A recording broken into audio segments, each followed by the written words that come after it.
Greetings. I am Maria de Lourdes Díaz Casá, Vice President for Hemispheric and Global Affairs at the University of Miami.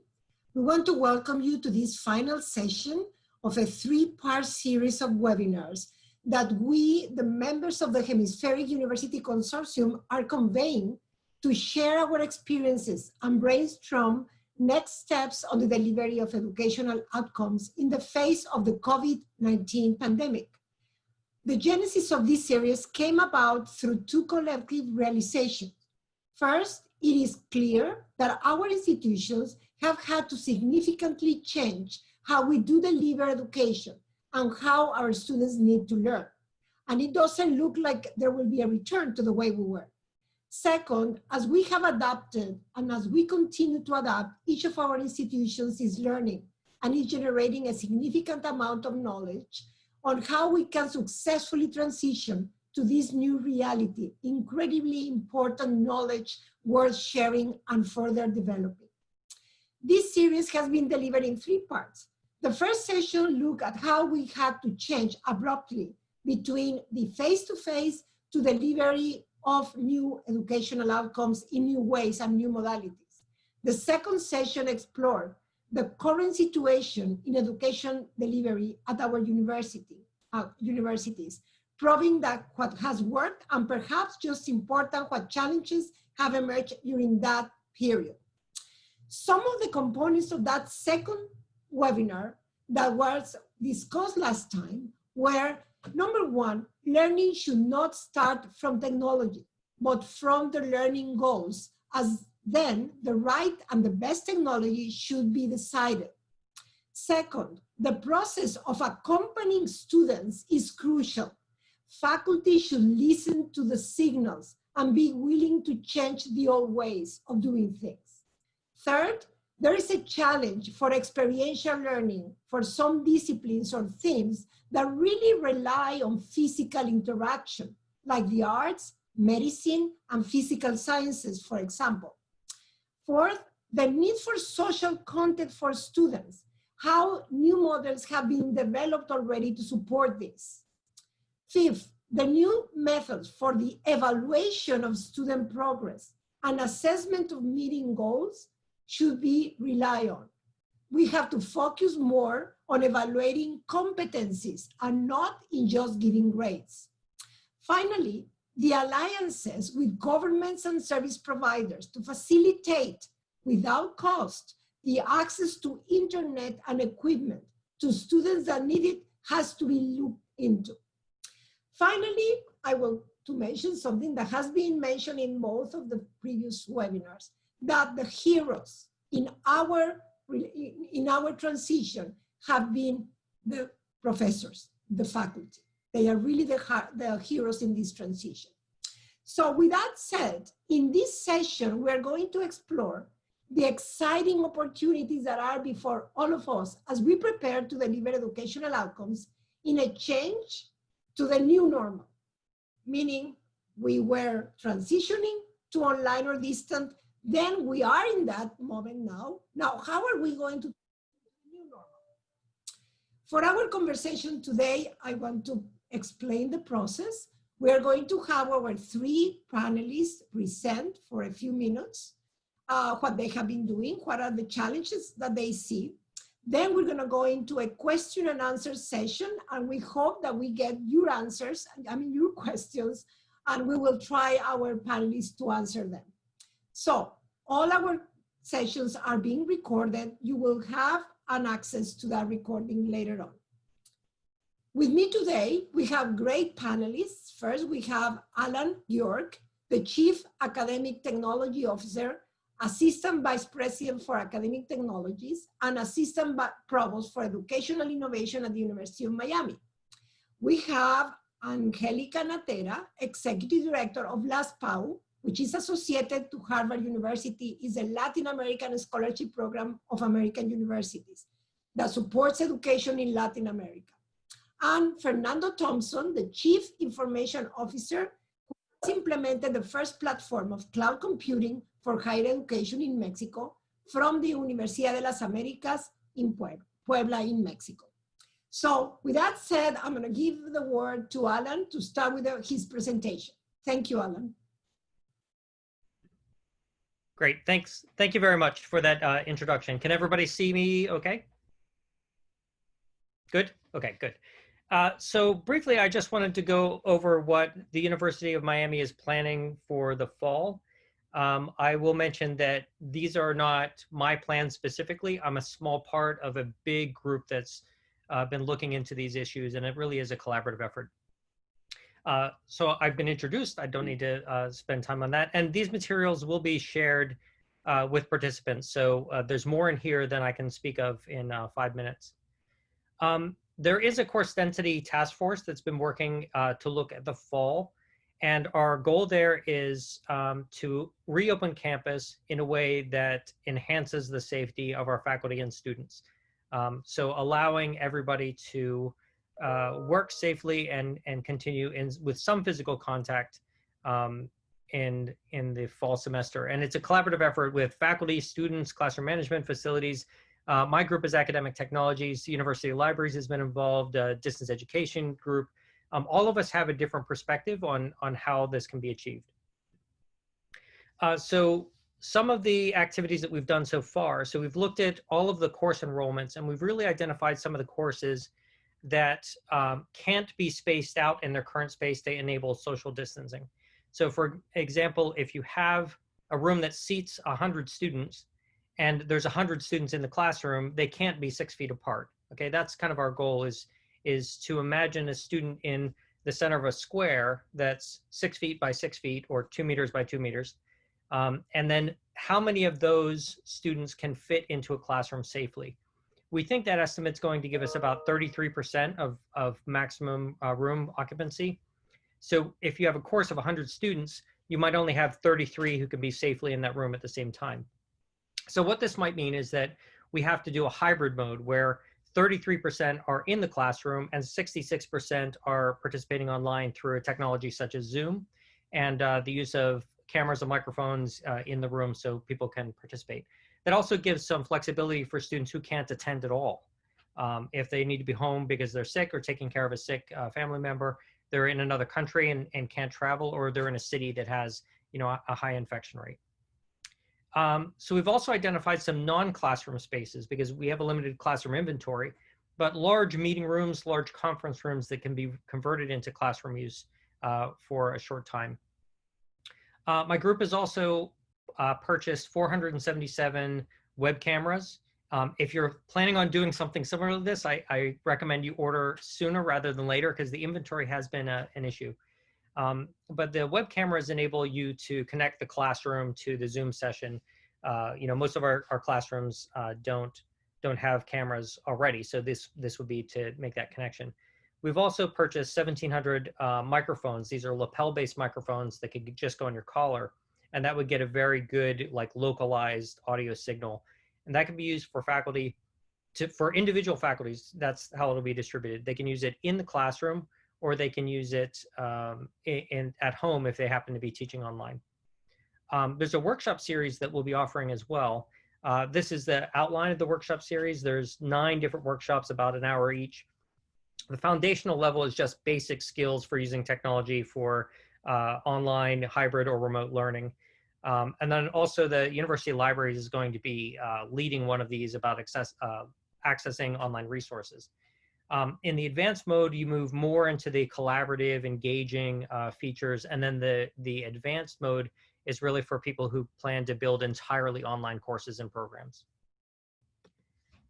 The next step of our planned activities is really distributing the technology to the different schools and colleges. We have to develop a hybrid guide for faculty so they know how to conduct a hybrid class and have some ideas about engaging students online. So for example, if you're in the classroom, it's easy to just look at the students in the classroom, but it's a better idea to welcome the students who are also joining in from online, making sure that the audio and the video is working well, and pausing from time to time as you teach that face-to-face class to engage the online audience. You can also do things like assign a student per class to monitor the chat and just make sure that any questions are kind of, they come your way. Somebody raises their hand and says, there's a student online who's asking this question, as a way of doing that. And then also reviewing the technology in the non-classroom spaces, making sure that they work. And then selecting about 30 courses to go completely online. These are the largest classes that really can't be spaced out. Maybe they're only taught twice a week. You can't get to that 33% capacity if it's 400 students in a tight room. So if you move those classes entirely online, then you can take some of the medium-sized classes, move them into the larger spaces, and space them out. So really, that's the end of my 5 minutes, and I look forward to your questions. Thank you very much, Alan. Now I will want to give the word to Angelica Natera, please.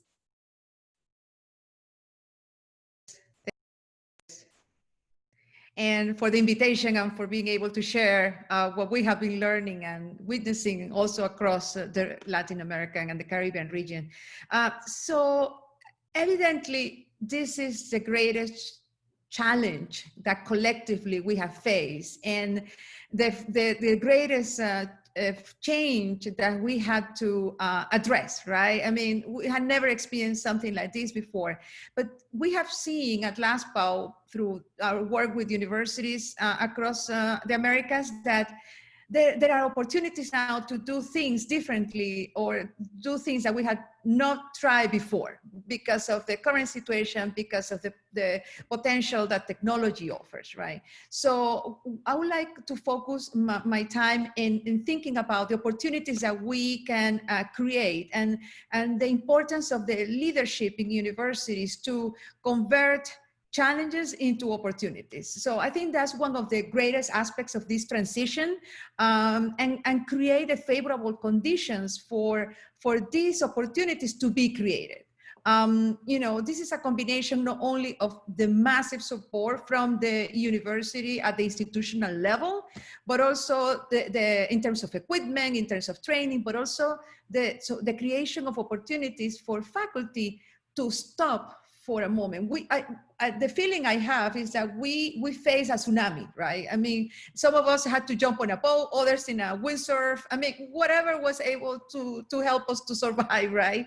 That huge tsunami. So right now we're navigating, right? And in that process of navigating to get to a stable time, we really need to look into what are those aspects, key themes in terms of all the pillars of the university that we will be prioritizing and addressing in the coming year, right? So that's how we have been seeing the transitioning.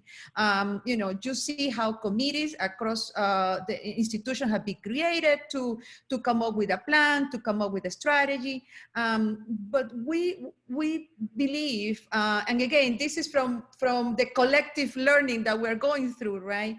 That creating an opportunity for faculty and the leaders to rethink their curricula, to rethink what do you teach, how do you teach that, how do you deliver that experience, and how do you create an ecosystem around the new experience and the new value proposition that universities will have to make. And that includes also what content do you keep in the interaction?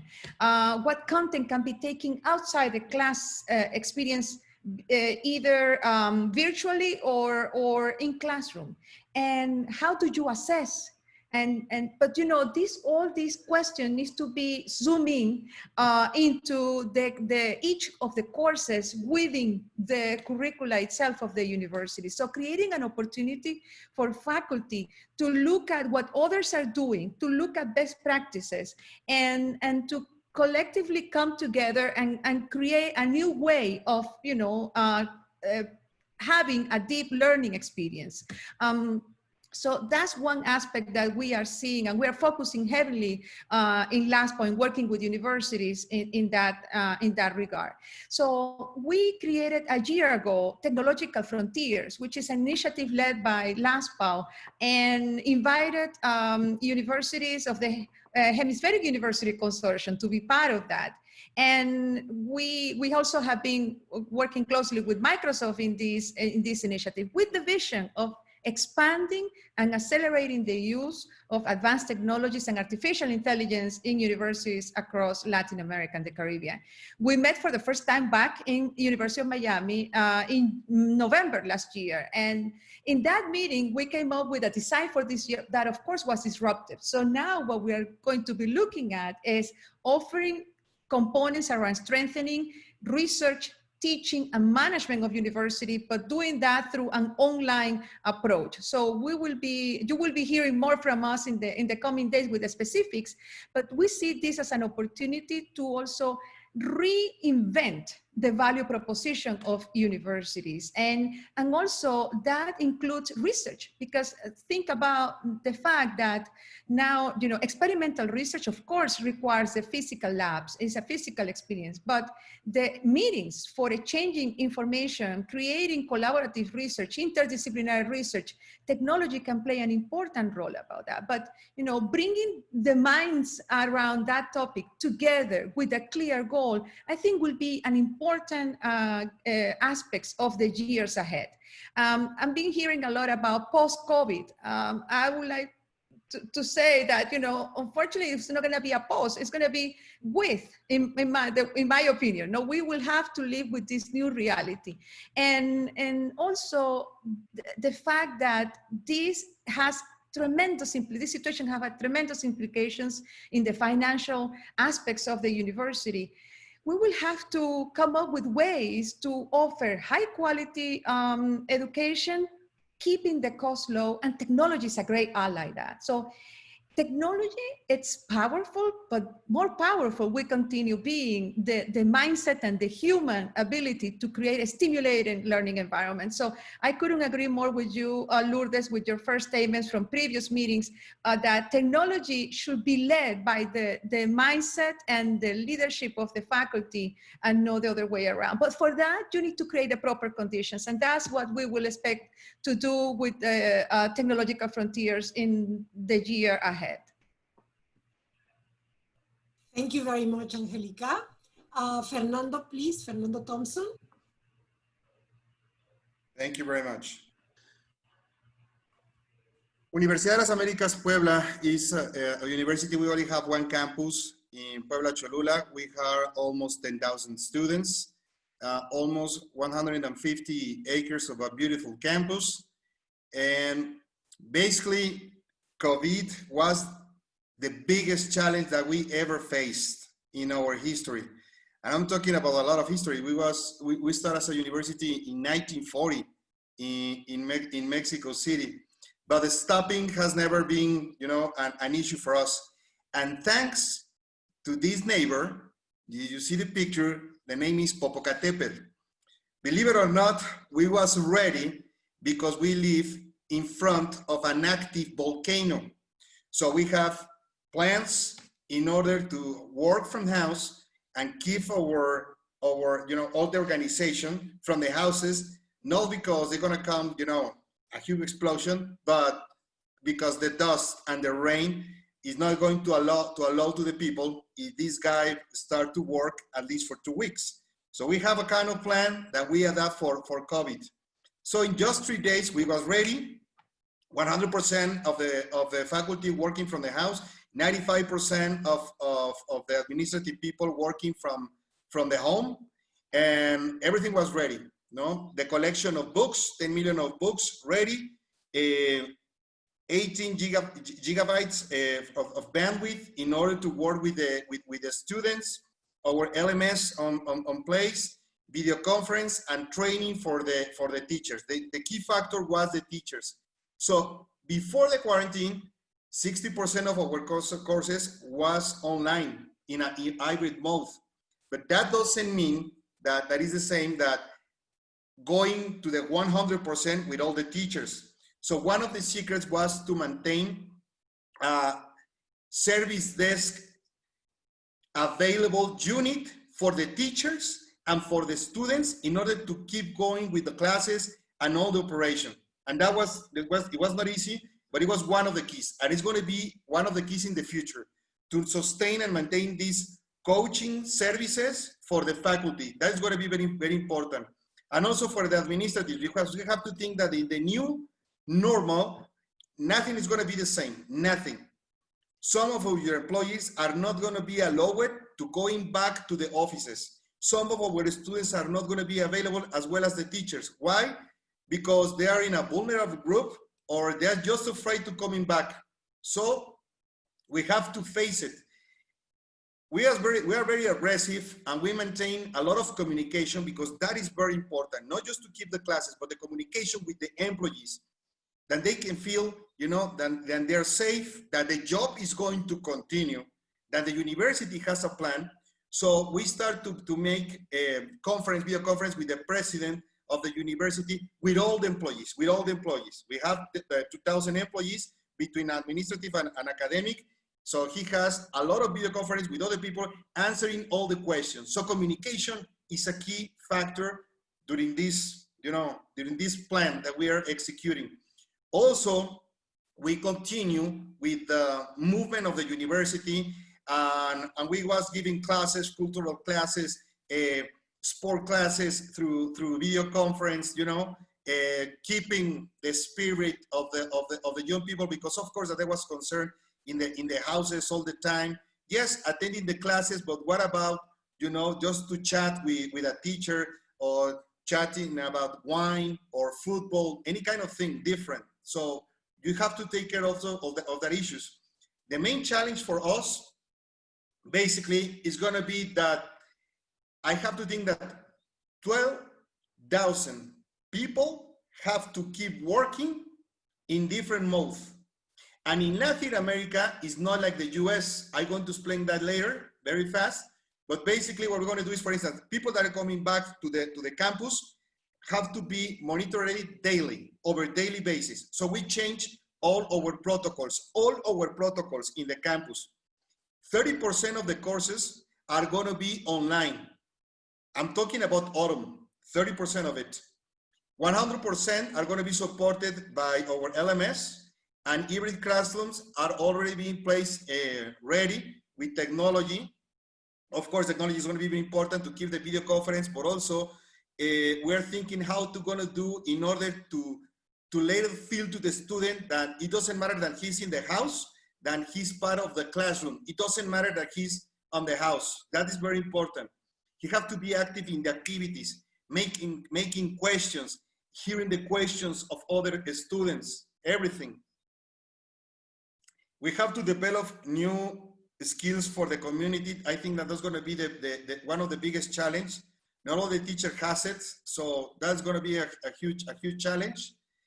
Also, we are a private university. We have to keep going, attracting students from high school in order that they choose us as the option, because that's the main source for the university. So we have to keep going with symposiums, with seminars, you know, with the scouting of the students. Home office is going to be part of the environment until we have a vaccine or medicines to eliminate COVID-19. That's it, period. No, cybersecurity is going to be very important.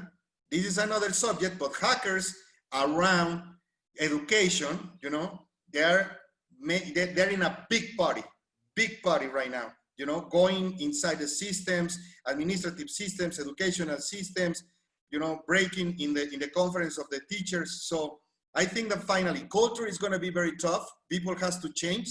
They have to adapt immediately. Technology is important, but as Angelica said, the key is going to be the people. The people is going to be the key for the future. So we have to change mindfully. That is not going to be easy. And at the end, I think that training is going to be very important. Latin America is going to face different challenge because we have, you know, low bandwidth. We have a digital reach. Not all the student has computers in many places. And I'm talking about Guatemala, Honduras, Panama, Brazil, Chile, all those countries that are going to face this big challenge. So we have to think with the lack of resources, but also to continue the rhythm for all of us. That is going to be very tough. So we have to work with the state, with the government, and also with private companies in order to give solutions to the students, because this is going to be a big priority. And finally, what I say. All crises will represent a great opportunity, you know, to keep moving forward. And this is going to be ours. Thank you very much. Thank you very much, Fernando. Thank you to each and every one of you. You gave a very good perspective about what the future is coming, which is there's some uncertainty. There is one question I want to ask to Alan, and maybe Fernando can step in also. You see, I mean, there's a question from the audience that asks, so are you opening your campus? And I think you're saying yes. So you're preparing to open the campus to have students in with also hybrid programs and these other some online courses only and so on.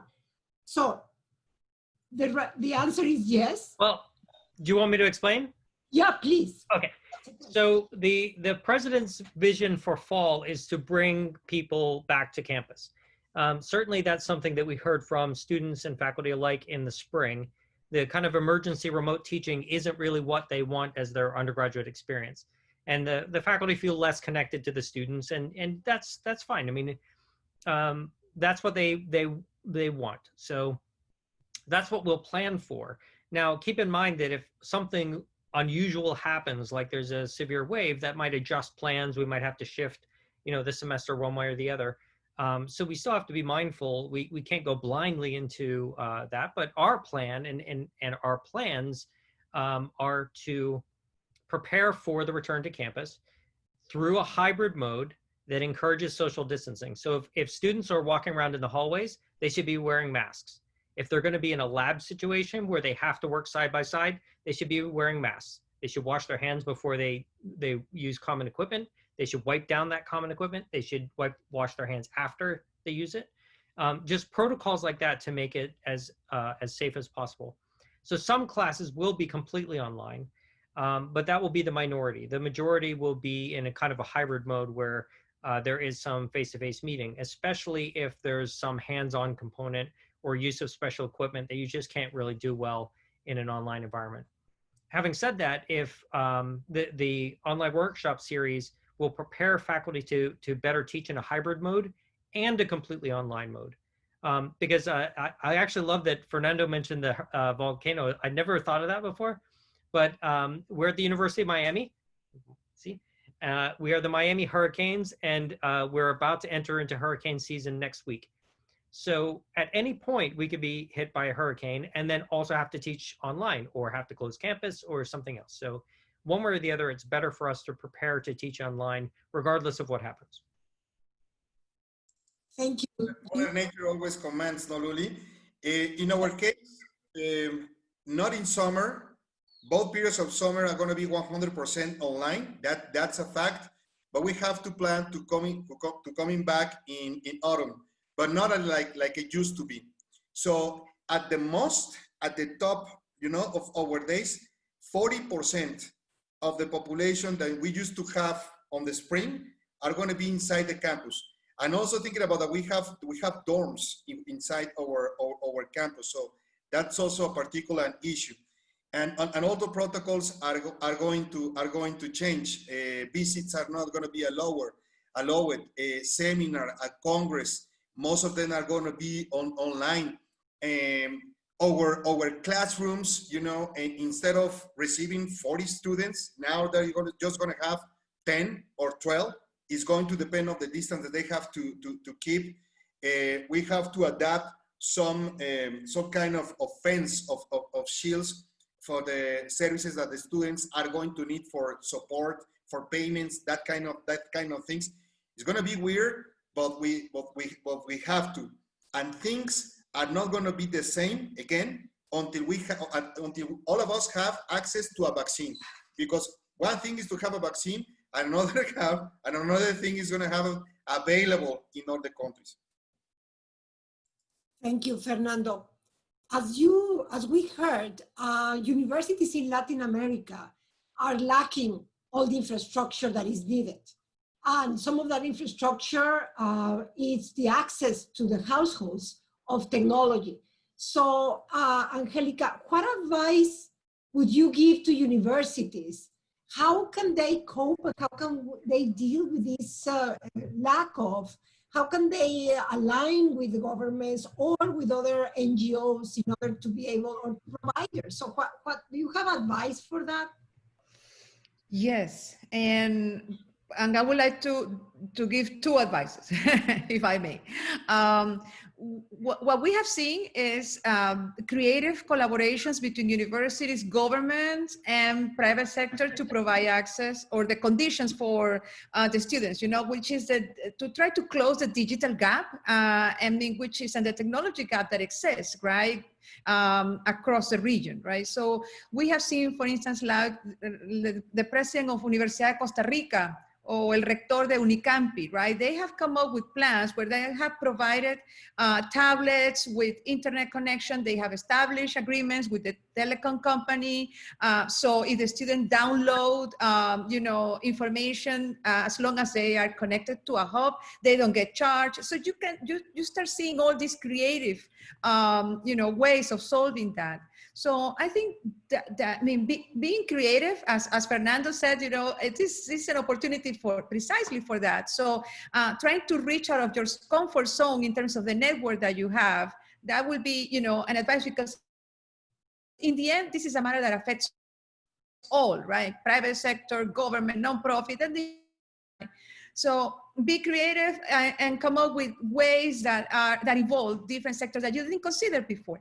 But the other advice that I like to give is, you know, the power of the human creativity, as I said, combined with the exposure to others' innovation. There is incredible amount of innovation happening right now.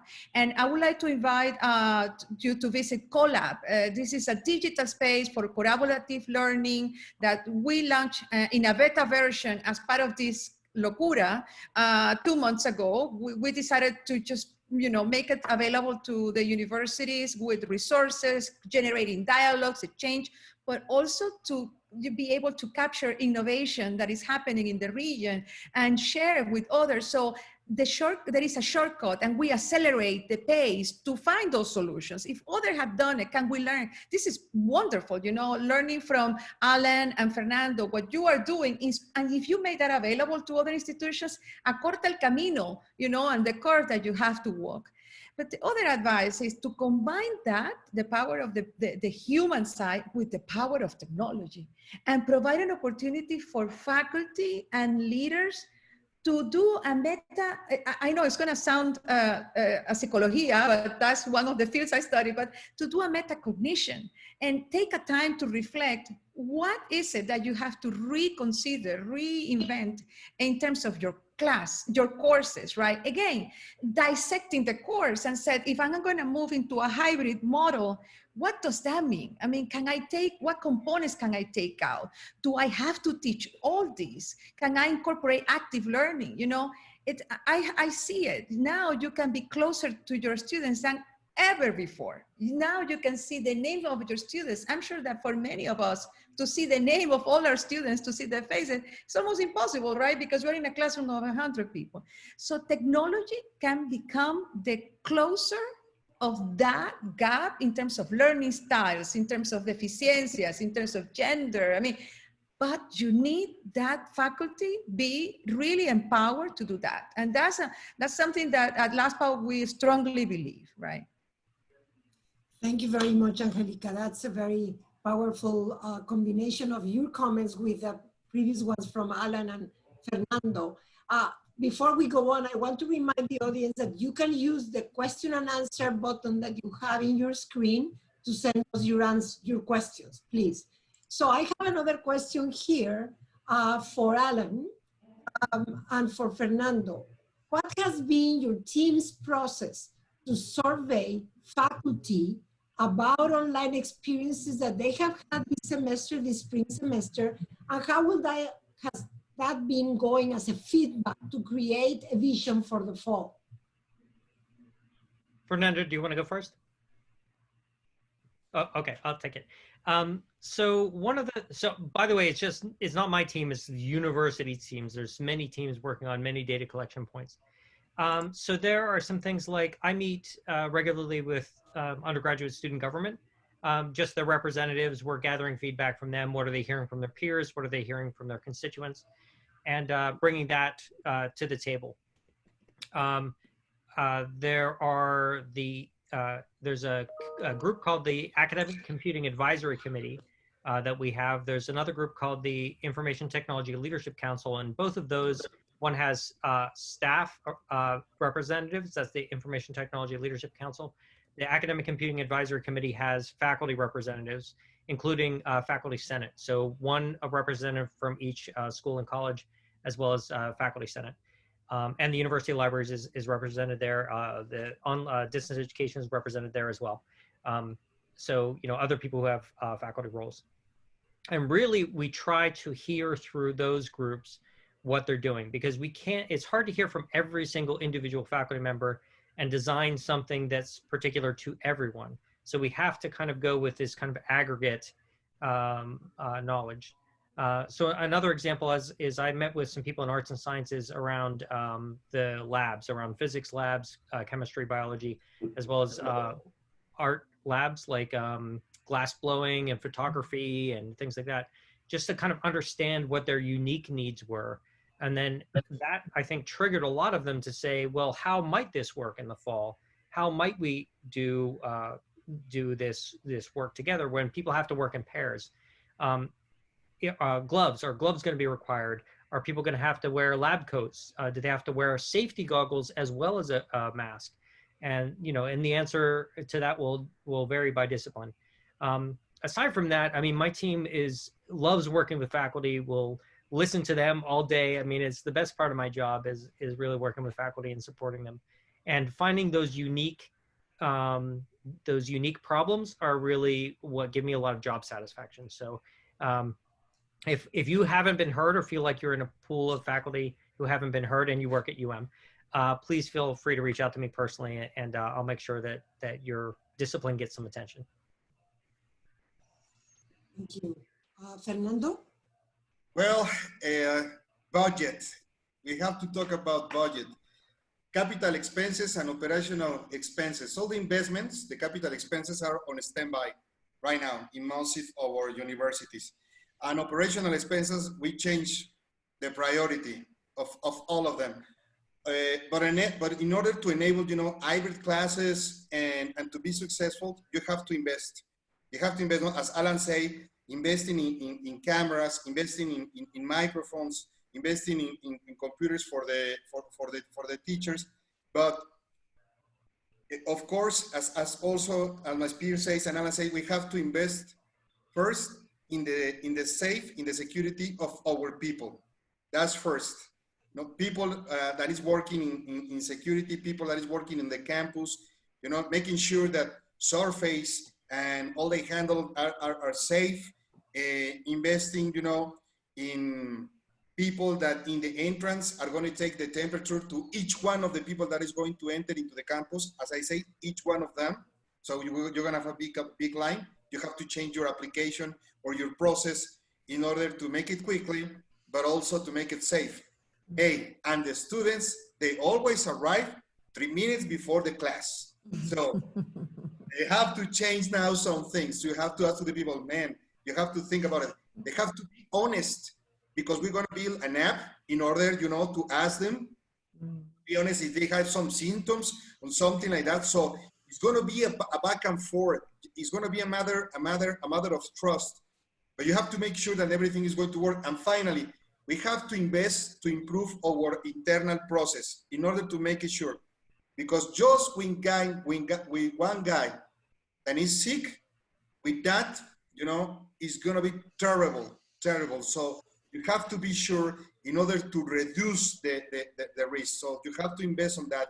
And technology is going to be on place and it's going to work. Thanks for the good of all of us. So we have to download all the resources that Apple and Google is giving to the technicians in order to work, for instance, with Bluetooth and stuff like that, in order to collect information at the speed of the light, in order that if you have to take decisions, some of your privacy is going to be loose, yes. but in the good of the rest of us. So it's going to be a huge prize, Luli.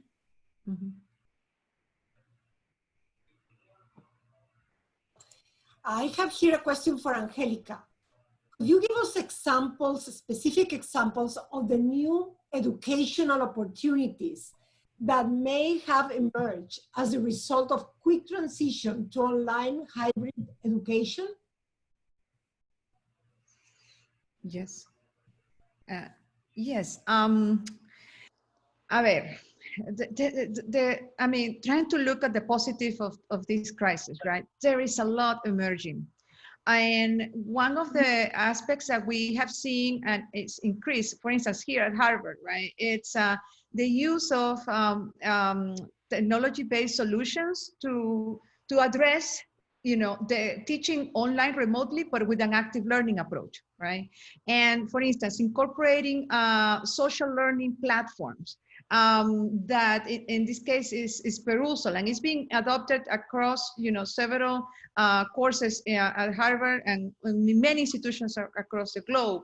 But that it's a platform that allows students to prepare for the class in groups, but interacting, you know, in Messenger, right? So essentially the text, either the article they're reading or the text is online, is living in this platform. And then the students can come and read together and comment and create questions about what was understood or not, was not understood from the reading, or what is, you know, confusing. And that generates a confusion report. That confusion report the faculty access that, and that allows the faculty to do what is called just-in-time teaching, right? You adjust your class based on addressing the confusion that the students report. So that's, you know, the combination again of the power of using AI, right? To analyze that, to organize it in a way that the faculty will be able to use for that, right? The other is the assessment. Assessment is one of the greatest, you know, headaches that faculty and universities leaders are experiencing. But why? Because I mean, again, this is one of the most illuminating aspects of this crisis for us that working in innovation in higher education, which is that it puts on the table what learning is about. You know, what is more important, that the student really learn and that they develop the skills that need to compete successfully, to have a successful life and be a good citizen, or that the students is able to memorize A, B, and Z and report it back in a test, right? So, you know, now technology allows you to create opportunities for the assessment of the learning of students remotely. But there needs a layer that needs to happen before. And I'm sorry, I'm hammering this down, but I think, you know, this is a forced change that really create a tremendous opportunity for what, you know, many of us have been working for years, right? Which is to really transform education, right? Which is toward really deepening the learning of the student, right? So, and that layer has to do what is essential that the students learn to do and how to do it, right? So if once we dissect that very well and we have that clarity, and I will recommend also a book written by, I lost his name. The name of the book is The Content Trap. The Content Trap, La Trampa del Contenido. I think that's one of the greatest challenges we also face in education, which is, you know, that conception that I have to give it all to the student, right? Well, guess what? Not necessarily, but you need a time to really reflect on what is essential and what can be learned at their own pace by the student, right? So those are some examples on you know, the opportunities for enhancement of learning that are happening now. Thank you so much. Very well said, Angelica. There's a question that maybe applies to all of us in this new context. How do you think this context will affect international students' mobility to our institutions? This is a question in everybody's mind today. Maybe Fernando, yes? Yes, 10 to 12% of our students are for, you know, the United States, Germany, Central and South America. We are based on Mexico, but we are part also of the Southern Association of Colleges and Schools. So we have a lot of, you know, trades with a lot of universities. And it's gonna be tough, especially for the parents of the student or the foreign students, because they have to be aware if we are really following protocols in order to keep, you know, the health of the kids. Why? Because they're going to be here 24 hours of the time inside the campus. No, he's going to have another activities. Are we going to monitor those activities? What about the weekends? What is going to happen during the weekends? I'm thinking about students from Mexico going abroad to another country. What happens if eventually they shoot down the borderlines or something, or you cannot find services in an airport or in an airplane? So it's a very complex equation. Of course that we are going to offering all these classes, but the experience like has been in the past, I think that is going to change, and it's going to change a lot, and it's going to depend from country to country. Some countries like South Korea are going to ask you for your personal information regarding your smartphone and your position and stuff like that, if you are willing to give it. If you are not willing to give it, okay, don't come here. And other countries, they don't have the faintest idea of what they're going to do, and they think that they're going to be everything like it was in the past, but they're going to find that it's not going to be that way, some way, somehow, no, eventually. But especially in our case, we're going to keep a protocol where, for instance, we are not going to allow to the foreign students to be outside or to live outside of the campus, because they used to have, you know, the decision if they don't want to live in our dorms, they can choose anyone they want, okay?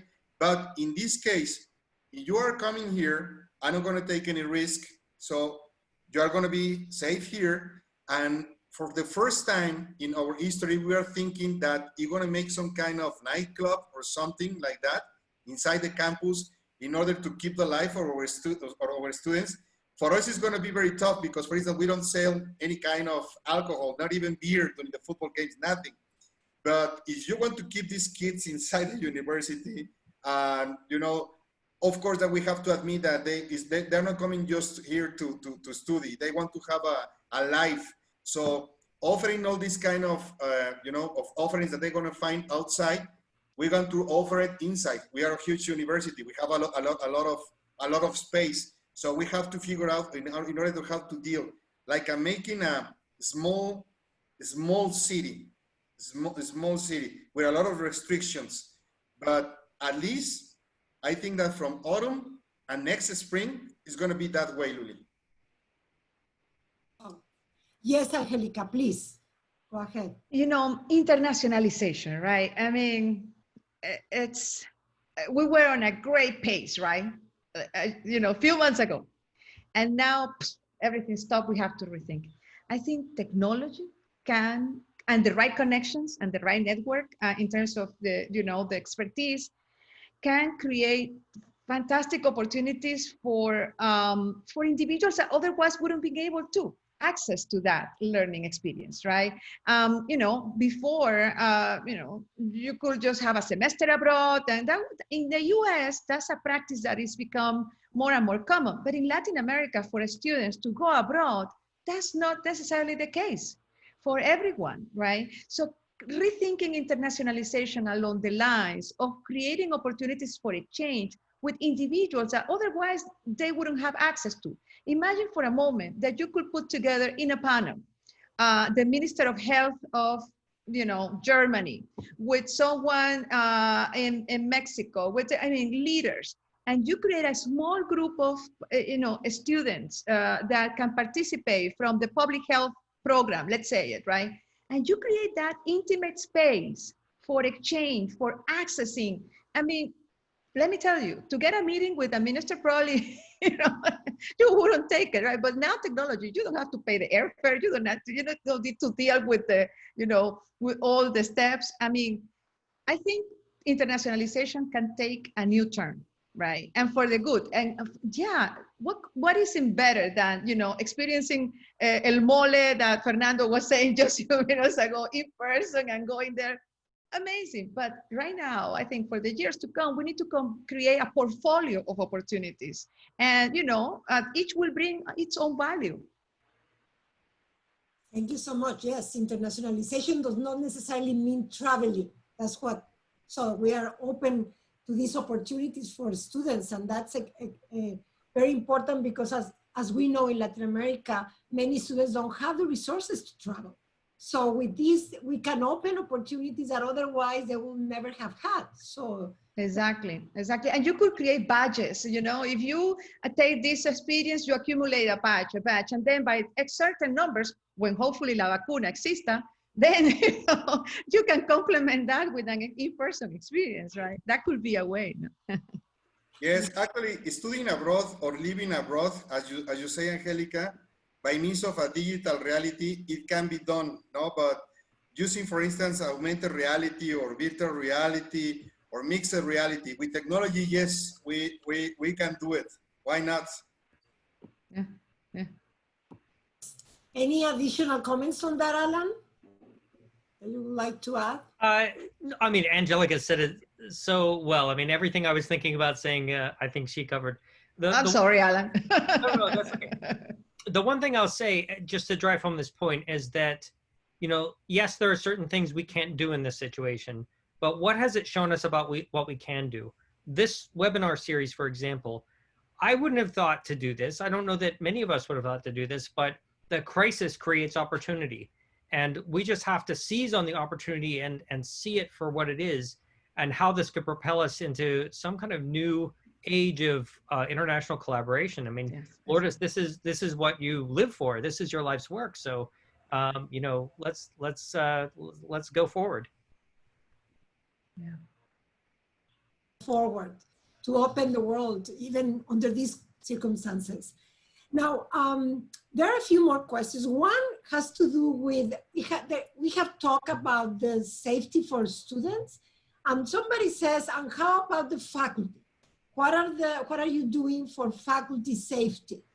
That's one. The other one is, what capacity will universities in Latin America have to capture the online educational space versus edX and Coursera giants? Are there other revenue streams that university can consider in particular? So there are two different questions, but I want to put them on the table and you might want to answer one, the other, or both. We still have some time. So you want to answer any? Who wants to raise your hand? I could answer either. Okay. In fact, I'll give short answers to both. The social distancing guidelines really that people have been using for opening, you know, barbershops and, you know, hair places, nail places, and retail restaurants in the U.S. at least are things like, you know, wear a mask, stay 6 feet apart, you know, the frequent hand washing. Those sort of guidelines will really guide faculty and student protection in the classroom. One thing, though, I would suggest is that we stop doing office hours in our offices. So those are more intimate discussions. They could happen through Zoom. Zoom has great waiting room features, so you can just allow students one in at a time. And I think those conversations can be great done completely online. If there are some other things that you would want to, by the way, I know the faculty member who asked this. It's Ali Abashi in the School of Communication. He teaches film. So say if you wanted to teach students something about the composition of a shot, you might want to be there with them in person so they can, you know, do a quick film and show you and do another quick film and then you could guide them. But does it have to be all of your students? Couldn't it just be a small portion and then share, you know, the before and after shots with the online group and then rotate through? So each of those students has a more personal connection with you. I think that's a better way of designing a course, and it spreads out that student's, you know, density, so there isn't quite as much density. The other thing I'll say about edX and Coursera, I've built MOOCs before.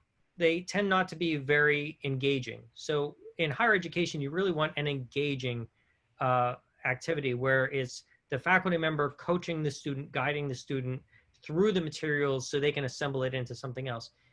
There's nothing wrong with Coursera and edX. It's just more like a, highly interactive, content as opposed to really an educational experience.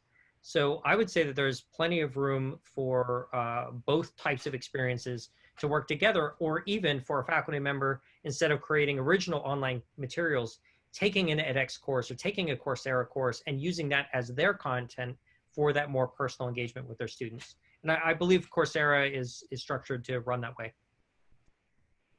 Thank you, Alan. In our case for the faculty, one of the first things that our president made was to assuring the job and positions of the people, at the university. And believe me, in Mexico, right now in this moment, that's a lot. So the people is not afraid if they're going to lose the job. The other thing is that we also be given to them a medical assurance to face COVID for the families and relatives, specific information also for the faculty. You are going to our portal. We have a specific chapter for COVID for students, for faculty, and administrative workers. Each one of them, they have different concerns. So we have to help in the future to our teachers, because they has been forced to go in digital. Some of them was not ready, to give all these classes. Now we have to give to the faculty the skill set that they need in order, to bring all these activities that they used to have in the classroom, but now on a digital way, to capture, the attention of the students, to be effective, when you want to give a point, and also it's not only about, the academic thing, it's about the ethic points and stuff like that. So if we are successful teaching to our teachers how to use all those resources and to bring content from YouTube, from Google, in order to make it, bigger and better the class, I think that they're gonna make it. Eventually, they're going to come back to the presential classes, but they're not gonna be the same. And I want to be very sure that many of our faculty members are going to start to use what they learn with the new digital skills on the class, and they're going to be more effective. I'm going to finish with this information. Before all this situation, we just have like 60% of the teachers using our platform. Now there is 100%, but we have at least 7 tools inside our learning management system. And the average now is of 3 tools per teacher. It used to be 1. So 3 is fantastic. If we can finish this autumn with a number of 5 or closest to 6, it's gonna be magnificent, magnificent. Thank you, Fernando. Last word for Angelica. Last word. Last word. How does Gaspao sees this future?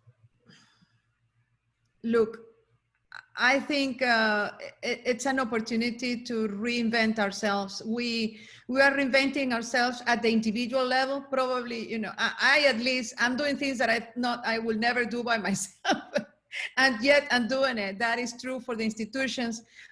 We see an opportunity to become stronger. And I say this because I deeply believe in it, right? I mean, I'm from Latin America, and I think our region is full of potential, but we were sort of isolated, don't collaborate much between universities within a country.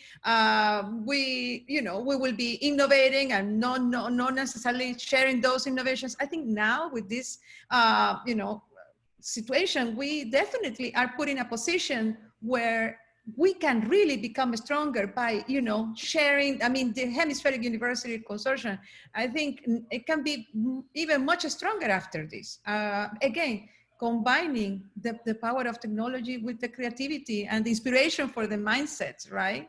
I mean, I'm excited to be able to have the opportunity of learning from all of you today. Thank you very much. The power of the human side, as you said, that's very important. That's at the heart. Well, thank you so much. I think we are on our time. I really thank you for your thoughtfulness and all your advices. And I have many people saying, thank you so much. This is amazing, all these comments and these suggestions. So I truly appreciate you being here, Angelica, Alan, and Fernando. And we are going to share with the audience the webinar and also the materials that have been shared by our panelists. So have a great day, and we'll be in touch. Bye, everyone. Stay healthy. Thank you.